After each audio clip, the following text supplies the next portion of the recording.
abalala ebintu bwe tubiraba bwe babiraba. Honorable members, I want to report to you this matter. It happened in the district, in the municipality council. Ensonga eno yalabikidde mu council ya municipality. Nandibadde sijoogerako naye olw'okuba yabadde council nange ninga nja joogererako mu council mu lukiiko oluli mu mateeka. RDC wa Nansana omwami Ali Nsubuga yavuddeyo n'anyambalira n'ebigambo ebikikinike nga tafunye na kwerowooza kwonna ku nsonga z'ettaka ezikwatagana ku Gombe. Honorable members, ensonga eyogerwako ye yajjagala playground. Yatuuse n'okugamba nze nakunga bannakyalo, abantu b'e Gombe be bannakyalo bakulembera, ne tugenda ne twesiba ku kisaawe ky'omukyala Mbabazi nga nze ne bannakyalo tugamba ekisaawe kyabaki ky'abantu, ye n'oli nga bo baishuwa ekisaawe kyani kya Mbabazi. Honorable members, njagala okubawa ebbaluwa eno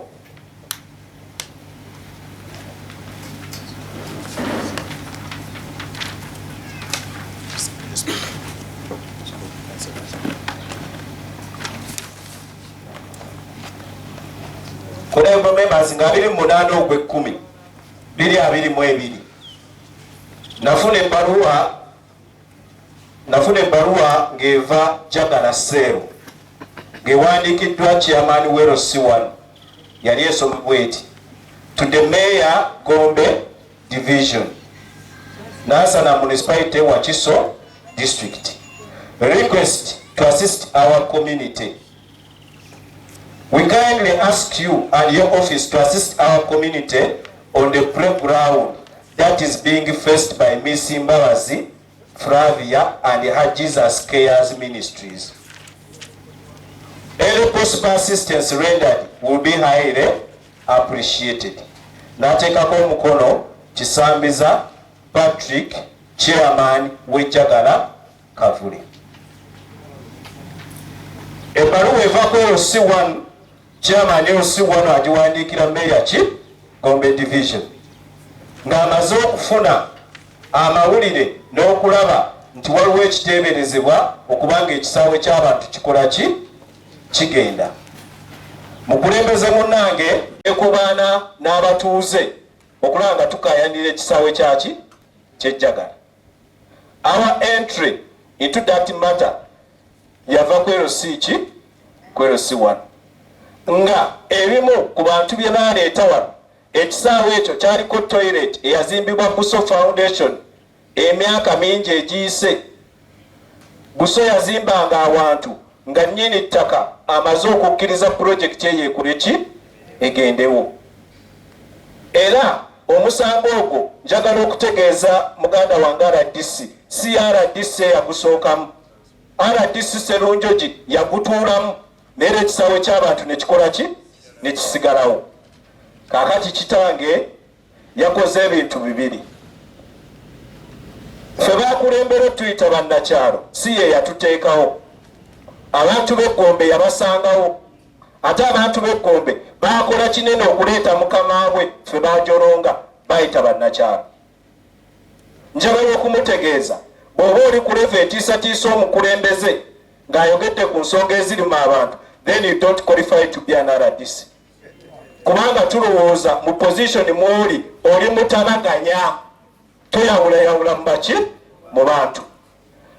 Gombe gwenjogerako bassebe ne bannyabo, omwuka gw'ekavule gwennyini ffenna tukimanyi. Waaliwo skando eyaviirako omuntu mulamba okufiira ku poliisi y'e Matugga lwa ntalo za ttaka mu mulembe gwe guno gwennyini. Mu mulembe gwe tufiiridde omuntu mulamba lwa ntalo zaki za ttaka. Mubamanyi family yalimu bamayende, omuntu baamutwala ku poliisi okukakana omuntu afudde. Kye baakola kukyusa poliisi layini eyo yonna yayogera kikwolo. genda ku Brennan College omusaayi gwayiika naye nga guyiika ng'ensonga ziri mu mikono gye. Mwe bennyini mukimanyi abantu bawala ti abantu abalumba Gombe ku nsonga z'ettaka baba n'ebintu ebisi ababeera e Kasaliro mukimanyi bakunuzi balumba Kasaliro okumala ewiiki eziwera 2 nga ne bookompulayini nga teri asituka. Ababeera e Kakerenge mukimanyi abantu basalako abantu wali e Kakerenge nga ne bookompulayini nga teri akola ki teri asituka. Bwe nayogeddeko bw'obyogera wali tetugenda kutya musinde gwa nkoko tusule mu nnyumba. Twalondebwa bantu tuliwo kuweereza baki bantu. Omulimu gwaffe okwogera ku ddoboozi ng'abantu baffe tebayisibwa bulungi kikulu. Omulimu gwo kwe kubuuza biki ebigenda mu maaso. Mu kyango kya Nansana totuuzangayo yadde meeting nti abakulembeze embeetaano z'okulaba Gombe ng'ozze mu ntalo za ttaka. Ogenda weewera nja kubakwata. Njagala okutegeeza mu Uganda sinze gwe bagenda okusooka okubanga bakwata. Abantu bangi bazze bakola ki bakwatibwa. Naye njagala tukwatibwe nga twogedde ekituufu. Abantu abaali bakiraiminga ekisaawa ekyo baali balina okuwulizibwa wabula sikukola ki kutiisatiisa. Tubadde Gombe twakola n'ejjemba tukoze n'embabazi tukoze n'endidde. Siwulirangako olutalo wakati wa RDC yenna n'abantu bakulembera. Kitawa oli w'amaanyi era tukkiriza oli w'amaanyi naye tuula wansi weerowooze. Togenda kukulembera kitundu kino ng'okikulembera wekka. Weetaaga amaloboozi g'abantu abalala be bakulembera nabo. Wagambye ogenda kutulabisa, nze sirina buzibu. Wagambye ogenda kunkwata, ogenda kundabisa, genda maaso nkutadde. Naye bwe mbanga nalondebwa abantu b'e Gombe sigenda kusirika nga abantu bange bakola ki babonyaabonyezebwa. Mu kapasite yange nga kyamaani weeyo si wano ampandiikidde sisobola kusirika basebo ne bannyawo. Sisobola kusirika. Nsobola okusirika nga sirina evidence naye akulembera ekyalo akoze eki awandiise.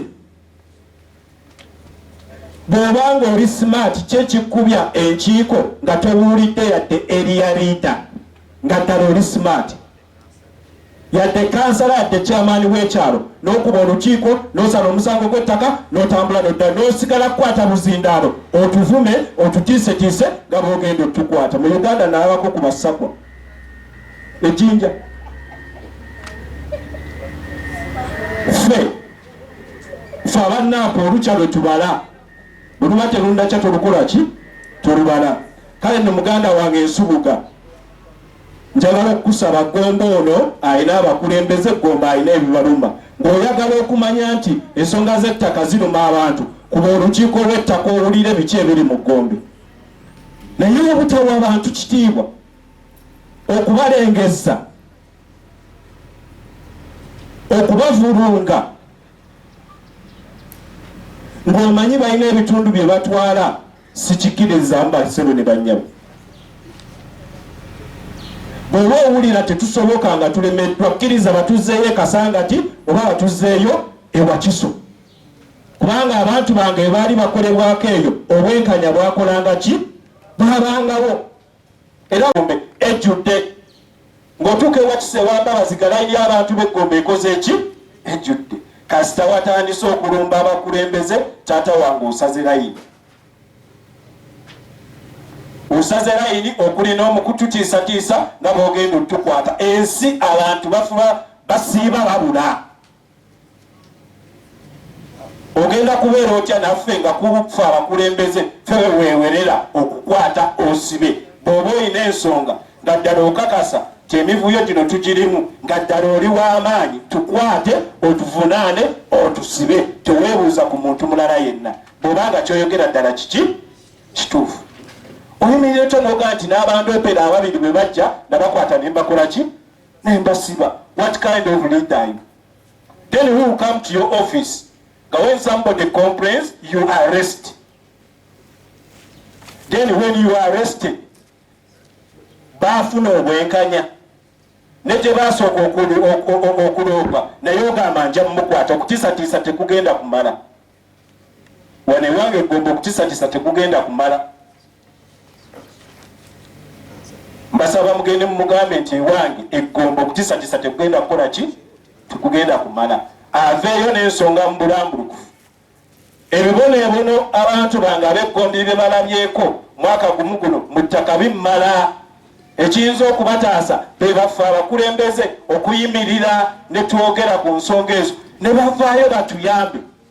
Honorable Speaker, nze nakula mmanyi era kimmanyi ofiisi zino ez'abaladisi ziriwo kutuyamba so si kutukoonaganya ng'abaki kubanga we batali waliwo chairman LC1 we batali waliwo LC2 we batali waliwo area councillor we batali waliwo religious leader we batali waliwo abantu abakola emirimu egyaki egy'enjawulo. Bw'oba ogenda kutufugana kututiisatiisa kutusiba nze kitange nkusaasi.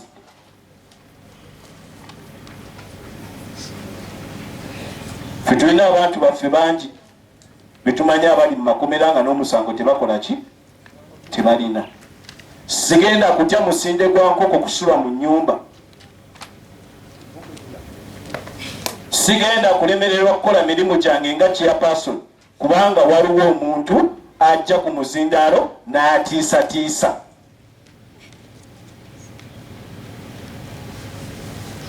Kumaanyi k'omuntu oyo alina obuvunaanyizibwa obusamoni nga chairperson n'omutwala mu kkooti singa aba alina fraud gy'akoze eki gy'akoze. Naye bw'oyimye bagamba ndi wanted arrests.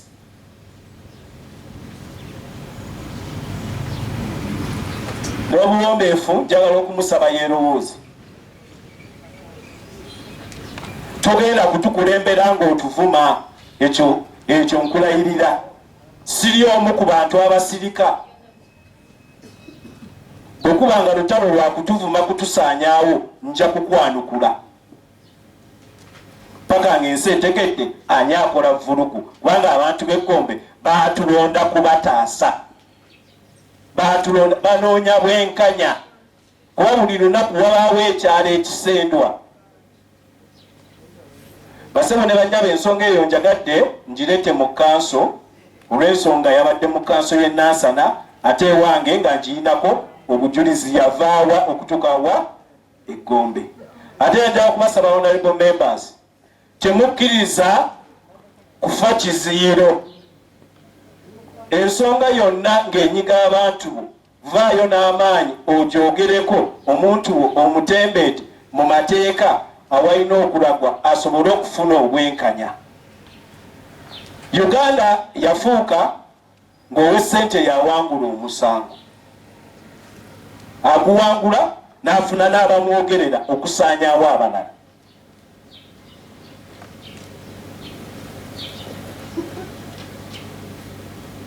Tuyambe abakulembeze abali wansi.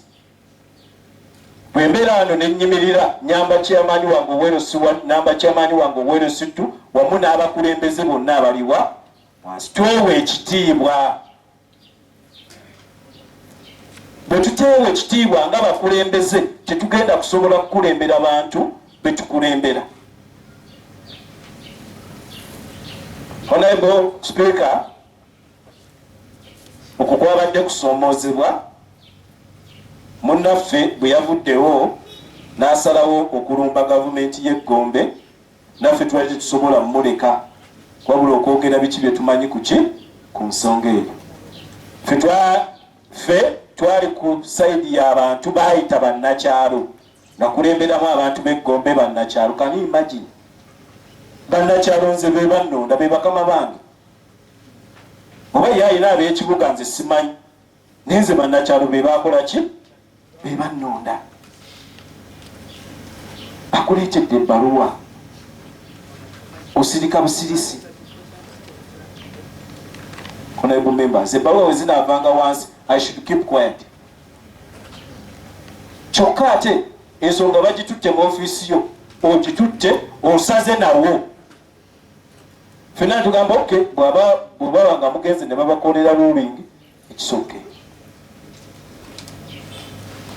bwe bibanga byali bituufu taata bye wasala ki ekikujjayo kati nga ddala luubingi yali ki yali ntuufu ani abadde akugoba wasalawo ekisaawe kya muntu kya Jesus ki chaos ani akugoba basebe ne bannyabo tuli wano twakamala okubeera mu nkaayana za kkungu mwenna mwaziraba ku TV nze nga siyambiddwako muntu yenna wabula abatuuze twateekawo eddoboozi lyaffe nti naye gundi ogamba ekisaawe okitwala naye ekyapa kyo kiruwa tuli wano tutudde ababeera emwereerwe embugu bamutwala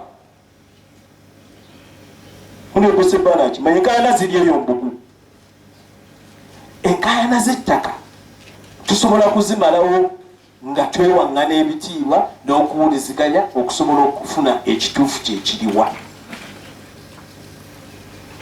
enkaayana z'ettaka tetugenda kuzimalawo nakutiisatiisa kusiba bakulembeze nakulengeza abantu b'okulembera ng'obayita bannakyalo mweyo buraketi sigwamu tuvanze neebase nendowooza neŋŋamba bannaye oba naatumawo nalebo naggayoyo atugambire pulezidenti fe atuzze kasanga ti obawa obeewa kiso atisiti embeera yali yadde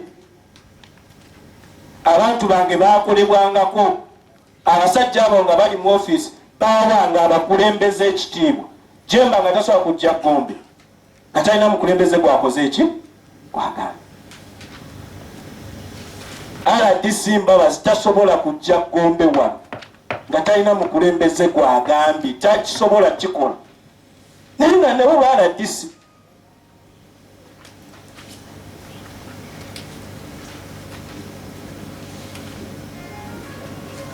muganda wange weebake weerowooze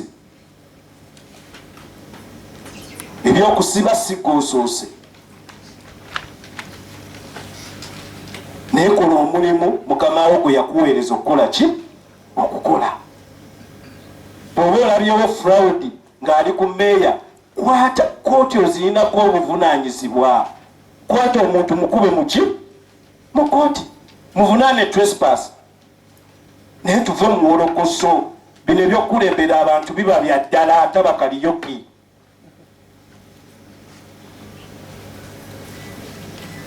okulembera abantu eba firimu ya ddala ng'eringanga ya Yesu olina okuba nga okkiriza to you a believer taba kaliyoki eno teba comedy night kazannyo ka misana na kiro akokulembera abantu ate kakusalawo layini kijookwata fe abasalawo okuyimirira ku layini y'abantu twerekereza ebintu bingi okusobola okulaba nga weetuli naye nzikiriza kyekisa kya Katonda kijja kukkakana ku buli muntu alondewo ekituufu. I beg to submit.